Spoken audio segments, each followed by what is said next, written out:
Well, welcome to Mountain Vista Unitarian Universalist Congregation. I'm Reverend Matthew, the new minister serving you all and serving with you all in this community of love. I welcome those here in person and those who are joining us online with these words from the Reverend Erica Hewitt, who is my friend and Unitarian Universalist colleague. And she writes, "All of us are welcome here, and all of us are loved. Some of us are bringing our best selves to this space, and some of us are bringing our struggling selves, including pieces that we might be ashamed of. All of us are welcomed here, though, and all of us are loved. And some of us already have open hearts, and some of us aren't quite there yet because our hearts have gotten a little beat up this week and might have forgotten how to trust and open. Your heart is welcome here, no matter how bruised. We welcome you here among us. All of us are imperfect, but we're here to drop our defenses and trust that what happens in our time together is powerful and life-giving. Together, we affirm that this day and our being together can make each of us braver, more compassionate, and wiser than we woke up this morning. We welcome you here. And in that spirit, I invite us to welcome one another. If you are online and you have the ability, please turn on your cameras. And if we can show them, we are not going to, no, we're waving. We're not doing that this morning, but know that they are waving to us. And if we all turn around and look at the camera, we are waving back to them.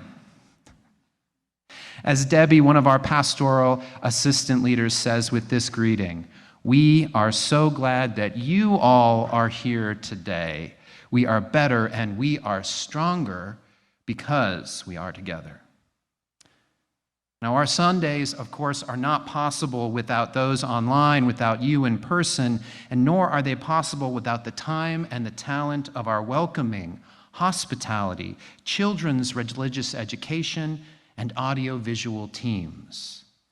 And so, along with Susan, today's pastoral associate, Robin, who is our Zoom host, Stacy, our religious educator for 10 and under, and Chris, our music director, who you may have noticed is home again this week with COVID, but is feeling well enough to join us in playing our ludes, the prelude, interlude, and postlude.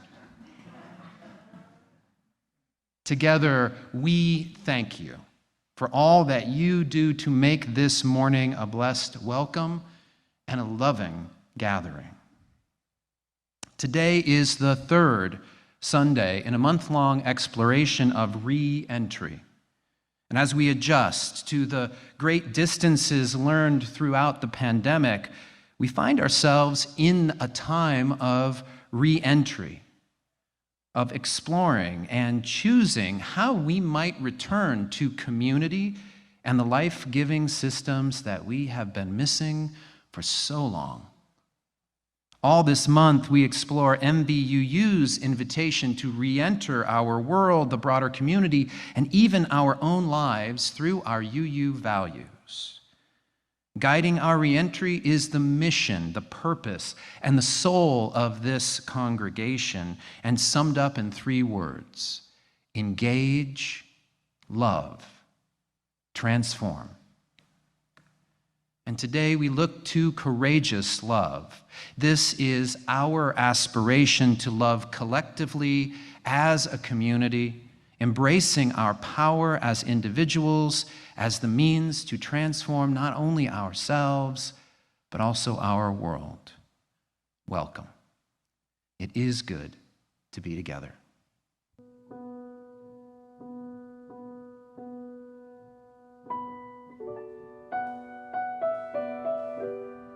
In gratitude, we commit ourselves to open-hearted engagement, courageous love, inspiring transformation. Our mission at MVUU is to build an open-hearted, welcoming community where we work together in covenant to transform ourselves and our world through love.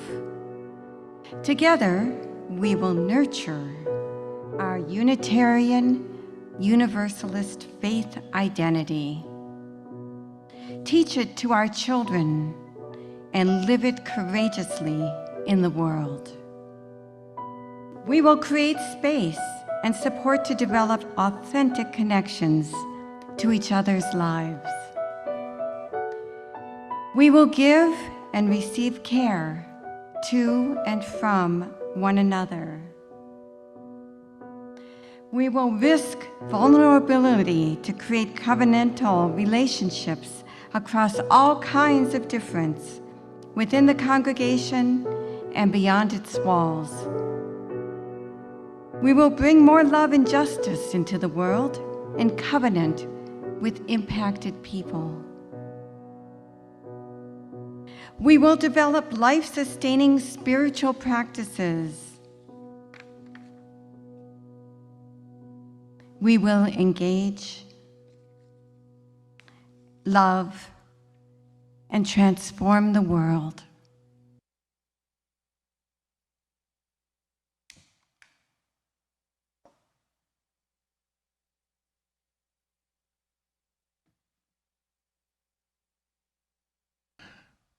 Come, come, whoever you are. Wanderer, worshiper, lover of leaving, it doesn't matter. Ours is not a caravan of despair.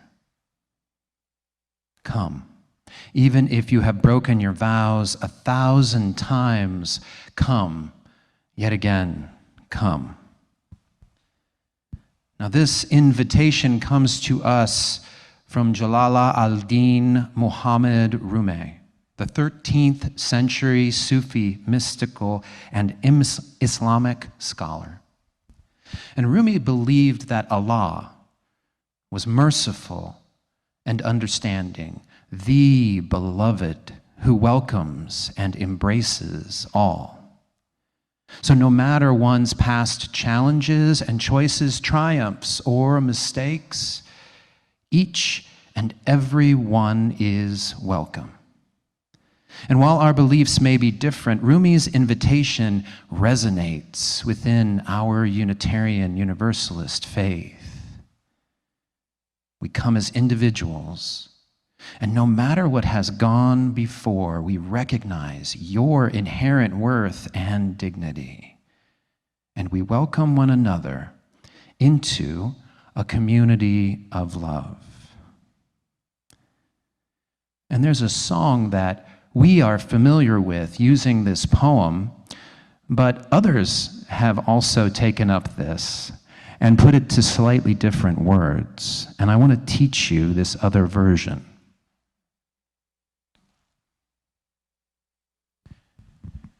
So I'm going to sing it through once.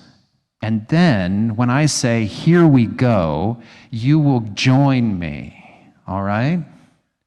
Ready to try it?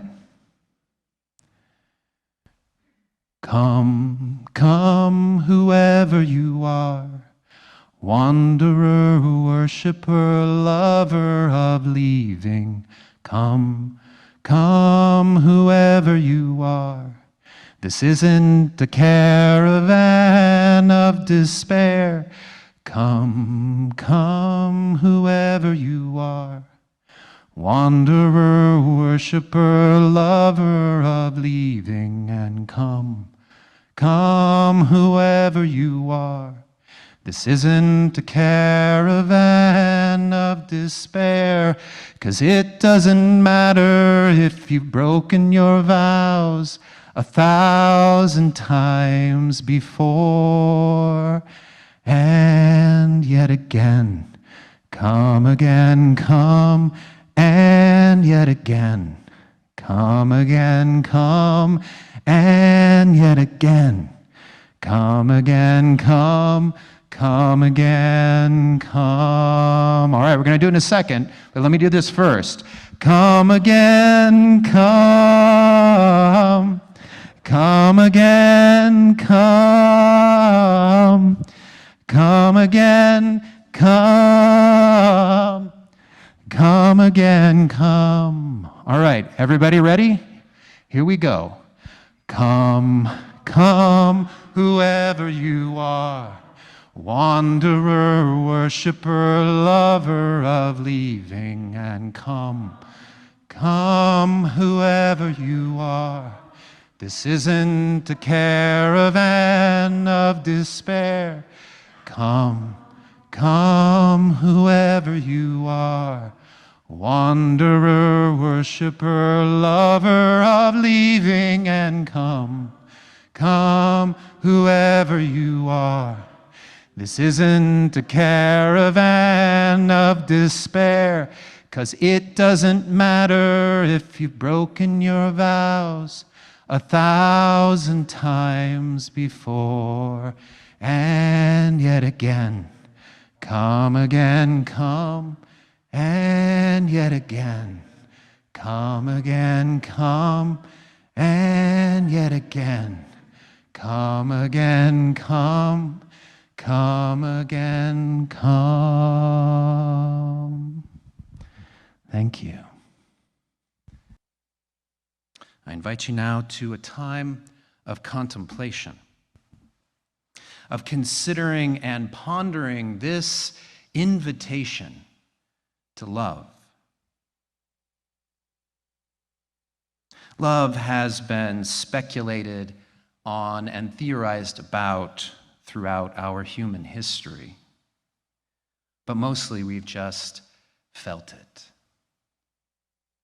In an attempt to comprehend our feelings, the ancient Greeks had 6 words: agape, philia, storge, eros, philotia, and xenia, by which they meant charity and friendship, family, intimate passion, self-pride, and hospitality.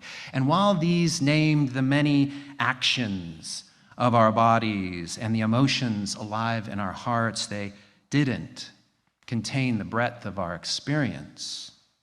And so there were more words, further wisdom found across cultures among people who loved as we do. And they sought to define love with words like ren, wafen, kama, bhakti, metta, chesed, amor. And these began to express facets, even moments of our experience, but somehow they never captured the whole. Over time, more and more words have been coined, stories and poetry and songs have been written. In the pop songs of the 1980s, those duet ballads, they taught me a lot about love. And of course, in modern times, scientific studies have emerged, and all of it trying to express more clearly the experience of love that we have. And yet, instead of becoming certain about what love is and our understanding of love has become as clear as mud.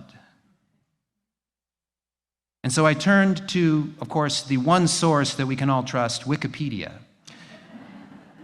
In the entry there, it says, the diversity of uses and meanings combined with the complexity of the feelings involved makes love unusually difficult and consistently define, let alone comprehend, compared to other emotional states.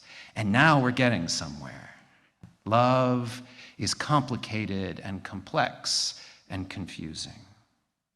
It's challenging to break down and to name clearly, just as it is challenging for us as individuals to understand our own experience of it. I've almost been on the planet for 50 years, and I've learned to cherish my loving relationships, but I don't know what love is. Raise your hand if you do. So if you and I are not quite certain, then what are we inviting people to join us in? Now, last Sunday, I was talking about the essence of power, and I happened to quote Christian ethicist Paul Tillich. Power is the possibility of self-affirmation in spite of internal and external negation. Human power is the possibility of members of the human race to overcome non-being infinitely. It's dense, isn't it? Try reading it over and over again, trying to come up with the meaning. And many of you said last week, it's been a while then since you've heard this 20th century German-born American Lutheran socialist mentioned in Unitarian Universalist services. Evelyn, however, was delighted. And the reference brought back memories of when she went to hear Tillich speak at a seminary in New York City. And I just had to know from her, what did he sound like? German, she told me with a laugh, and compassionate and kind. And so while much of his writing is dense and challenging to get through, I will now always hear him as compassionate and kind. Thank you, Evelyn. Sorting through all of the named emotions and activities, all the stories and the poetry and the songs of love, Tillich believed that we were looking for love in all the wrong places in order to understand it. And yes, that will probably be the only time in your lives when you will hear a country western reference next to Paul Tillich. Instead of attempting to break love down into its various parts, he sought a container to gather and to hold all the actions and emotions, all the stories and the songs and the poetry, all of our experience of love. And therefore, he said, love is the drive towards the unity of the separated. He went further in a lecture on love and said, the fulfillment and the triumph of love, it is able to reunite the most radically separated beings, namely individual persons. He concluded the individual person is both the most separated and the bearer of the most powerful love. And that also begins to speak to my experience, as I know what it is to feel separation. Raise your hand if you do as well. And I also know what it is to belong. Anyone? To be among others. To be known and accepted for all that we are, both imperfect and beautiful. And our power, our individual power, is that part of our fulfillment, part of what we are capable of doing is choosing to join with others. Because somehow each of us has a piece of love. And together we begin to learn what love actually is. And that is what our invitation is. Think about that. Our invitation is to invite one another, without any certain definition of love, to discover it. To discover it together. To bring all the words, all our individual stories, the songs that we sing, the poetry that names what is in our hearts and in our experience, and begin to love and learn what love is in doing it together. Together we offer one another kindness and compassion. We offer mercy and forgiveness. We offer a caravan on a journey to find love here, now, among us, within us.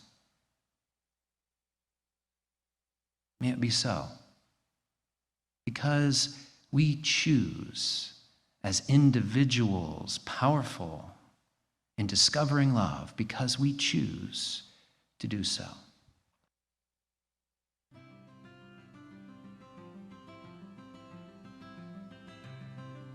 Everything is still on fire, despite your best efforts. In addition to living, it is clear that fire or not, you must level up in what it means to thrive. Right now, that means wrestling with the truth in the fact that everything is not all your fault. I am sorry that everything is still on fire. Once hate catches the winds of "not my problem" blow, and the blaze is hard to stop. But hard is not impossible. Not yet is different than never. You, in community, have an answer. You have a response to systems of power and control and to the cost of suffering. You and your community together are the answer. You are not only a people of flame, but also a people of cold, clear truth. You know both where you fall short and where you flourish, and where you still reach. Everything is still on fire, but all is not lost. You remain more nimble than steadfast, more unshakable than swayed by the latest rage. You are here to put out the ravenous flames and heal the world. Enough is enough. I invite you now to a time of meditation, of focusing and centering and breathing. And I invite you to be gentle with your breathing.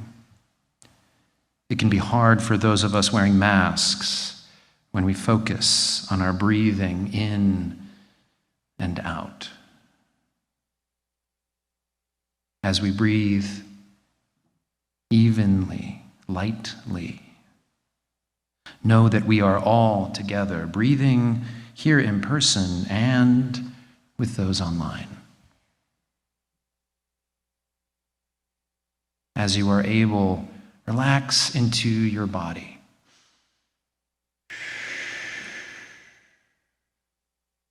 And feel our community.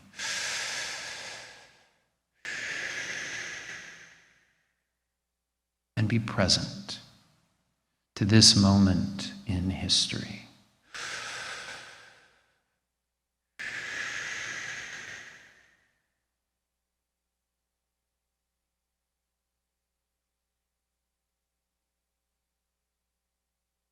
The world is on fire, have no doubt. There are destructive economic, political, social, even cultural systems that are out of control, consuming, disintegrating, dehumanizing. And there's a cost of suffering for our earth and its beings. And you need to know, you must know that everything is not your fault.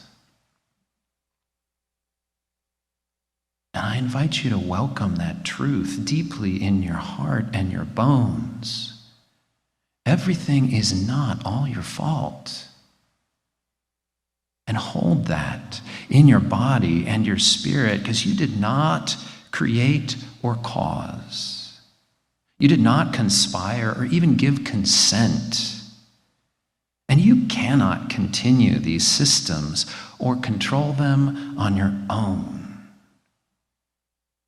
Everything is not your fault. Our world is on fire with destruction and intolerance and greed and fear and hate. And it hurts. It hurts. Certainly we can respond with more of the same. In my worst times, I do. I participate just to survive, just to make it through one more day of the heat and the smoke and the ash.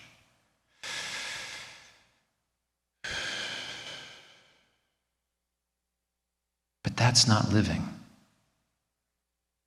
That's not being human. Being human in your body, in this community, at this moment in history, is feeling the grief, feeling the anger and the fear and the confusion of being alive while the world is on fire. And welcome these feelings then. Hold them in your body. Here in community.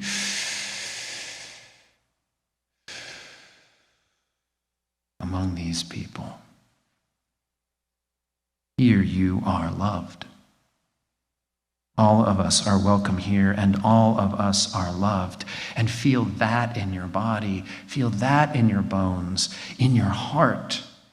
Know it in your spirit. This is a community of compassion and kindness, of mercy and forgiveness that is learning to love, learning to thrive, learning to put out fires and heal one another and our world together. Breathe that in this moment.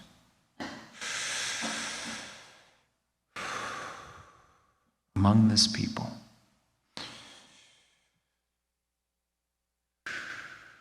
Know it in your body. And let us learn to love together.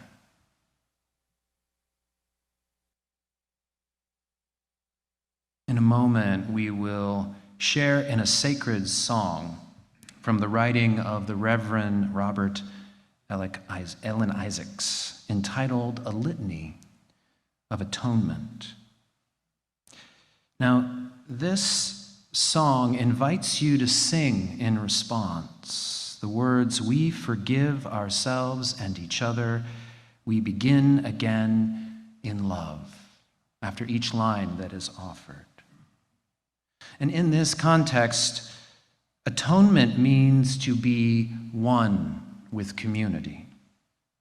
It is an invitation to recognize, paraphrasing Reverend Teresa, where we fall short, where we flourish, and where we still reach. And so it's not a song of confession. Rather, it is our means to feel and extend the love that holds each of us and is growing among us all. As beloveds, learning to love evermore, let us sing together.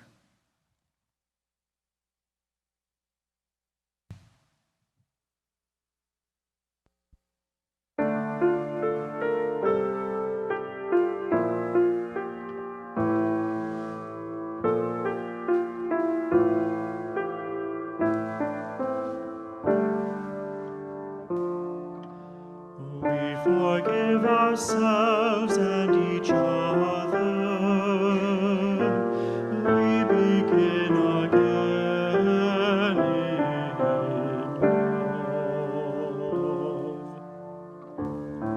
For remaining silent in a single voice would have made a difference.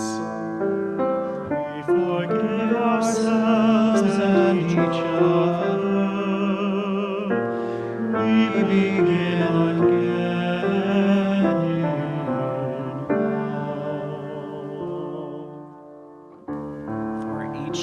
That our fears have made us rigid and inaccessible. We forgive ourselves and each other. We begin again in love. For each time cause. We forgive ourselves and each other. We begin again in love. For each time that our greed has blinded us to the needs of others, We forgive ourselves and each other. We begin again in love. for the selfishness that set us apart and alone, We forgive ourselves and each other.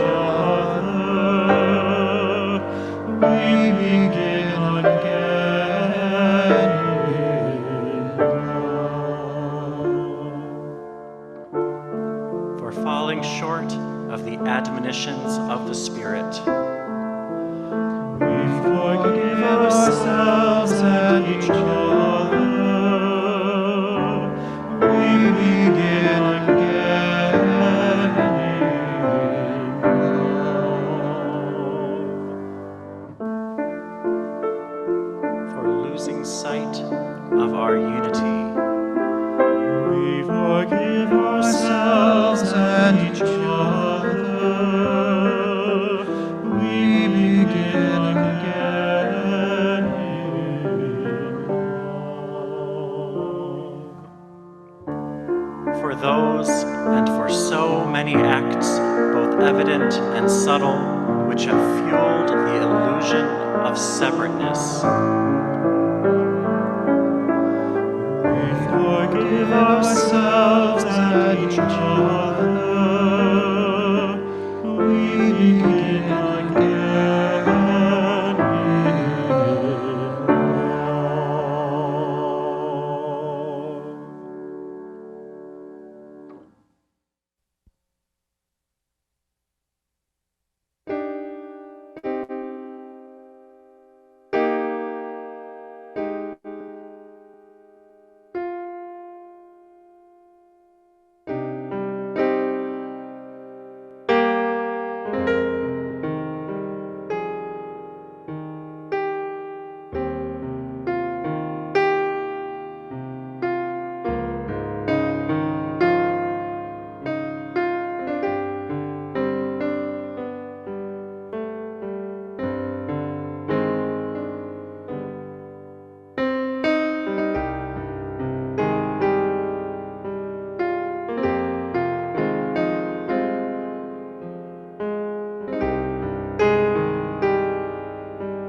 In 1982, Joe Cocker and Jennifer Warnes sang that 80s ballad, "Love Lifts Us Up Where We Belong."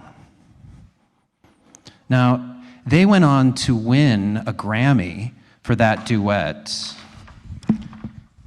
And it won, I believe, a Golden Globe and the Academy Award for Best Song.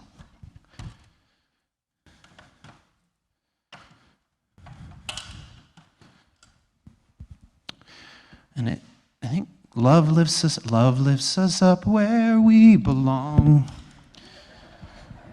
where eagles fly from the mountain high. Well, this isn't that. They didn't mean this. Now, just a quick question for those of you sitting in the front row. Have you ever participated in a trust fall? Okay, for those of you who might not know what that is, a trust fall is a team-building exercise that's been around for decades. And one member of a group climbs up high, 4 or 5 feet, and the rest organize themselves around on the ground to catch them. And when a person is up high, they get really kind of ready. They breathe and they relax, they cross their arms, they give a signal, and then they lean back and fall into the waiting arms of the group. It's supposed to build trust. So, yes, you have. Yes, you have. Never before. Okay, good to know. Well, I did this once. It was 1994, and a group of friends, John and Rachel and Jen and Gretchen and Debbie and Anne, who was our adult facilitator, I believe. And I was the last of the team to go. And I will say, at that point, we were feeling pretty confident because one by one, everyone else had climbed up as high as they felt comfortable, and then after giving us the signal, they leaned back and fell. And since they were all around, on average, about 5 foot tall, give or take a few inches, most of them were around 100 pounds, we caught them. 6 out of 7. Fallen and caught. That's some good trust, right? And we were feeling good about the exercise. We were flowing, we were in the groove, and so perhaps we were a little overconfident. And we didn't do all of the calculations for my fall. You see, I stood about a head taller than the rest of the team, and I was very lean at the time because I was playing on a soccer team and intensely exercising every day, which is to say I was dense. Muscle mass dense. But perhaps a little dense in other ways as well, a little too little doubt, not much doubt that they could catch me. And so I climbed up, about this high, took a deep breath, gave the signal, crossed my arms, and I fell.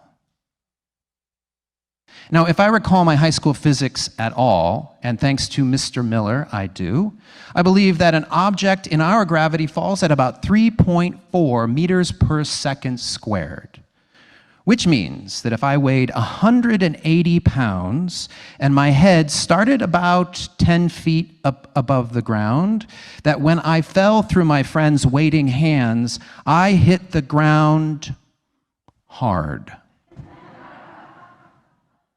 Really hard.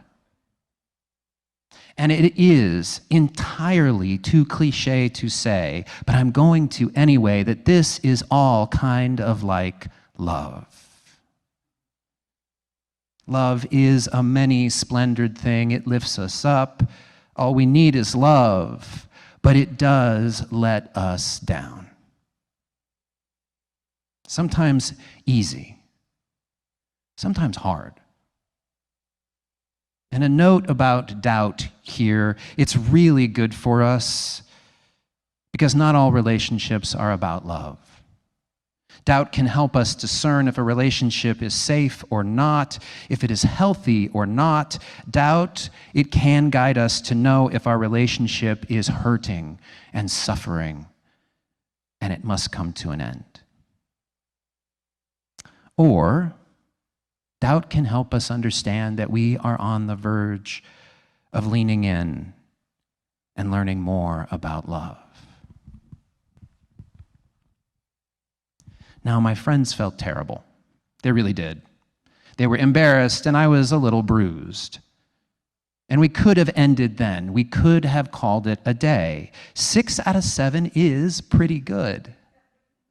And though our trust was shaken, we knew we had been successful. But instead, we decided to be brave.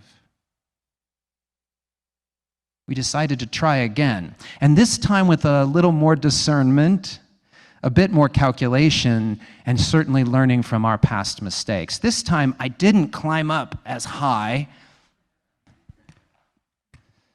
and they positioned themselves much better behind me, with the strongest ready to catch my head and my shoulders.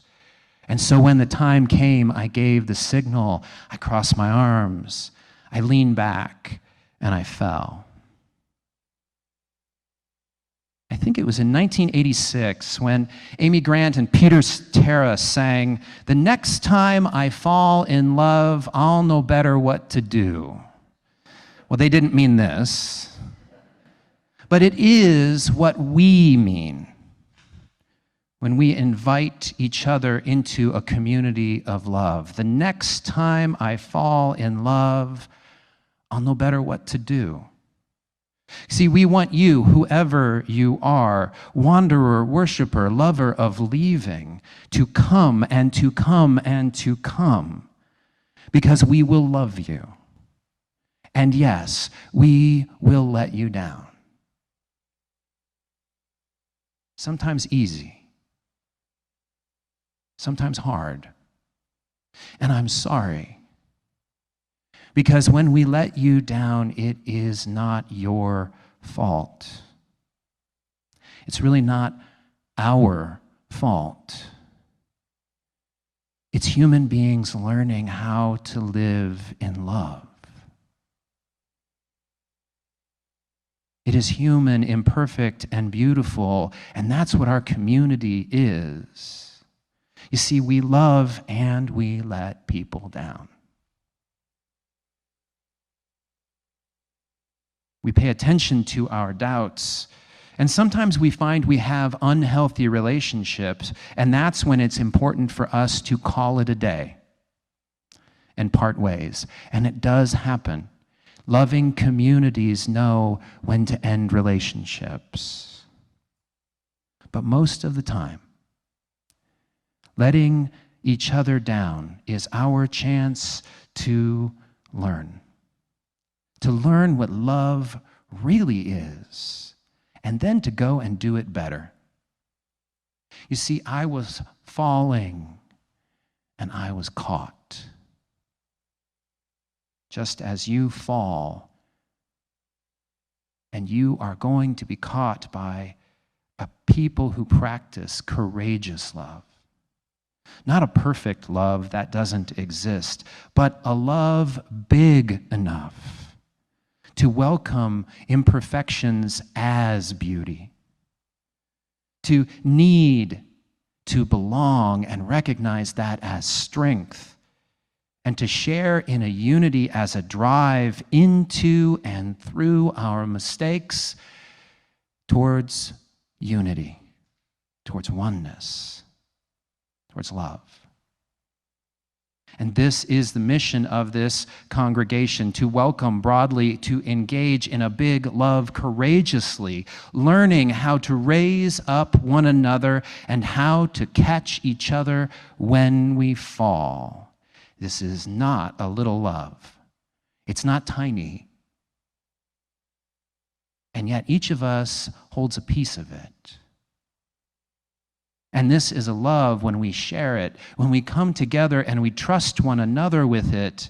Even when we fail, we will learn to extinguish the fires of this world, and we will heal it.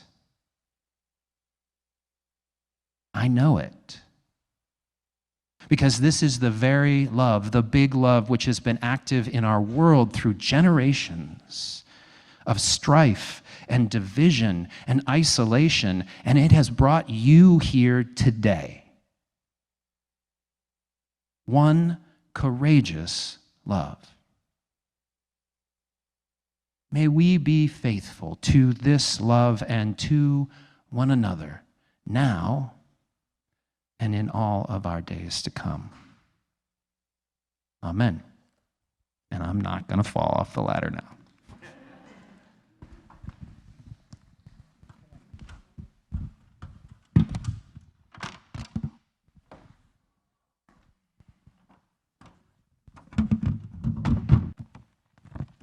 For each child that's born, a morning star rises and sings to the universe who we are. For each child that's born, a morning star rises and sings to the universe who we are. Oh, for each child that's born, a morning star rises and sings to the universe who we are. Oh, for each child that's born, a morning star rises and sings to the universe who we are.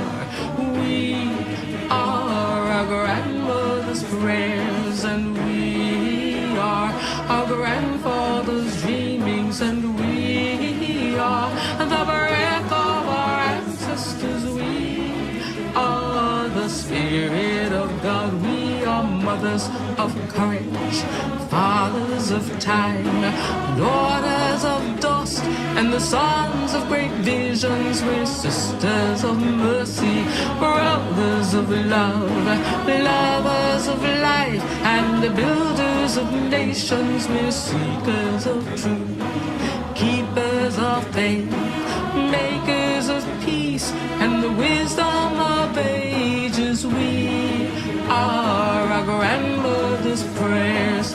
We are our grandfather's dreamings, and we are the breath of our ancestors. We are the Spirit of God. We are mothers of courage, fathers of time, daughters of dust, and the sons of great visions. We're sisters of mercy, brothers of love, lovers of life, and the builders of nations. We're seekers of truth and keepers of faith.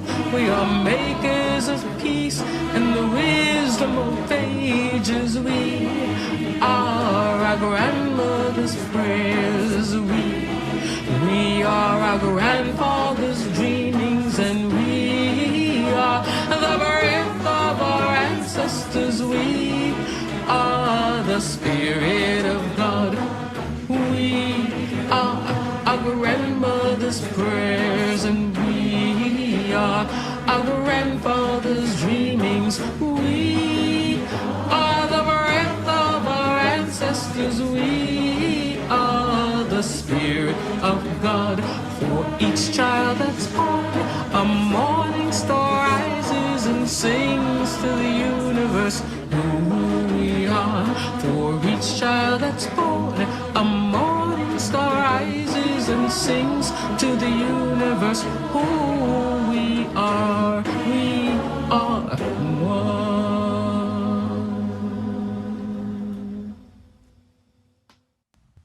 For each child that's